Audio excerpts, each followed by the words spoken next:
Oke, kita lanjut ke bagian 3 dari seri bagaimana menentukan titik average saat saham nyangkut. Kalau teman-teman ketinggalan bagian 1 dan 2-nya, bisa cek dulu di video sebelumnya ya. Dan buat yang serius mau mendalami sistem trading saham kotak asu, saya sudah siapkan link pemesanannya di deskripsi. Yuk, kita mulai. Salah satu pertanyaan yang sering masuk adalah, Coach, kalau saya mau average down, berapa persen modal yang harus saya siapkan? Nah, ini pertanyaan krusial. Jawabannya sangat bergantung pada 2 hal. Seberapa yakin kamu dengan analisa kamu dan seberapa besar toleransi risiko kamu. Logika sederhananya begini. Kalau kamu sangat yakin dengan sebuah saham, katakanlah fundamentalnya super solid dan secara teknikal sudah di area support kuat. Mungkin kamu berani mengalokasikan porsi yang lebih besar untuk average down. Tapi kalau keyakinanmu 50-50, ya jangan dipaksakan. Aturan praktis yang bisa kamu pakai adalah jangan pernah mengalokasikan lebih dari 20% dari total modal kamu untuk satu posisi saham, termasuk setelah melakukan average down. Misalnya, total modal trading kamu 100 juta. Berarti, total nilai saham A yang kamu pegang. Setelah ditambah pembelian average down, idealnya tidak lebih dari 20 juta. Ini penting untuk menjaga portofolio kamu tetap sehat dan tidak terlalu terekspos pada satu saham saja. Ingat, diversifikasi itu kunci. Jangan sampai satu kesalahan di satu saham menghancurkan seluruh portofolio kamu.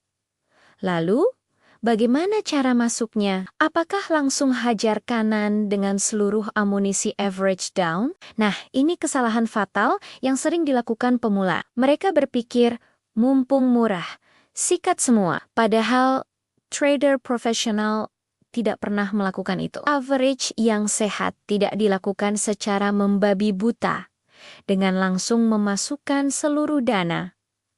Trader profesional selalu masuk secara bertahap. Kenapa? Karena tidak ada yang tahu pasti di mana dasar dari sebuah penurunan harga. Sehebat apapun analisa kita, market selalu punya kemungkinan untuk membuktikan kita salah. Jadi, apa yang mereka lakukan? Mereka akan memecah amunisi average down mereka menjadi beberapa bagian. Misalnya, kamu sudah siap dengan dana 10 juta untuk average down. Jangan langsung belikan semua di satu harga. Mungkin kamu bisa masuk 3 juta dulu saat harga menyentuh area demand atau support pertama. Lalu, kamu amati reaksinya. Apakah harga mulai memantul? Apakah ada konfirmasi dari volume atau candle berikutnya? Kalau iya, dan harga menunjukkan tanda-tanda kekuatan, baru kamu bisa pertimbangkan untuk menambah posisi lagi dengan sisa amunisi kamu. Tapi, kalau ternyata harga malah jebol lagi ke bawah, setidaknya kamu belum memasukkan semua dana dan kerugianmu lebih terkendali. Masuk bertahap ini bukan tanda keraguan, tapi tanda kehati-hatian dan profesionalisme. Kita bereaksi terhadap apa yang market berikan, bukan memaksakan kehendak kita pada market. Dengan cara ini, kita bisa mendapatkan harga rata-rata yang lebih baik sambil terus mengelola risiko. Sekarang, poin yang paling penting dari semuanya, average down bukan berarti kamu siap rugi tanpa batas. Ini adalah kesalahpahaman terbesar tentang strategi averaging. Banyak yang berpikir, kalau saya average terus, suatu saat pasti balik modal. Pikiran ini sangat berbahaya dan bisa menghancurkan akun trading kamu. Sebelum kamu menekan tombol buy untuk melakukan average down, satu pertanyaan harus sudah terjawab. Di mana titik cut loss saya jika ternyata analisa saya salah total? Ya, kamu tidak salah dengar. Bahkan strategi average down pun harus punya batas rugi. Batas rugi ini adalah jaring pengaman terakhirmu. Misalnya, kamu average down di support kuat. Batas rugimu bisa jadi beberapa tick di bawah level support tersebut. Kalau harga ternyata tembus ke bawah level itu, artinya skenario bullishmu sudah tidak valid. Disinilah disiplin diuji. Kamu harus berani mengakui kesalahan dan keluar dari posisi meskipun rugi. Jangan biarkan harapan palsu membuatmu terus menahan posisi yang salah.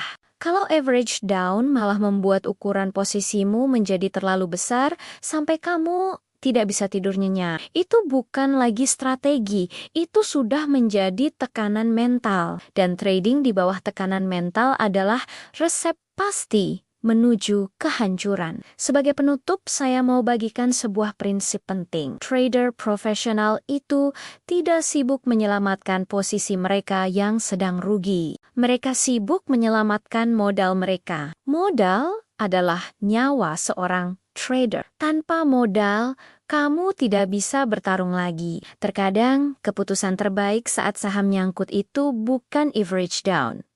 Bukan juga hold sampai bertahun-tahun, tapi keluar, realisasikan kerugian, dan menunggu peluang baru yang jauh lebih baik. Menerima kerugian kecil hari ini jauh lebih baik daripada membiarkannya menjadi kerugian besar yang tidak terkendali di kemudian hari. Karena di market, yang bertahan paling lama adalah mereka yang paling disiplin menjaga modalnya. Selama kamu masih punya modal, kamu akan selalu punya kesempatan berikutnya. Terima kasih sudah menonton sampai akhir, semoga bermanfaat, dan sampai jumpa di video berikutnya. Jangan lupa subscribe ya.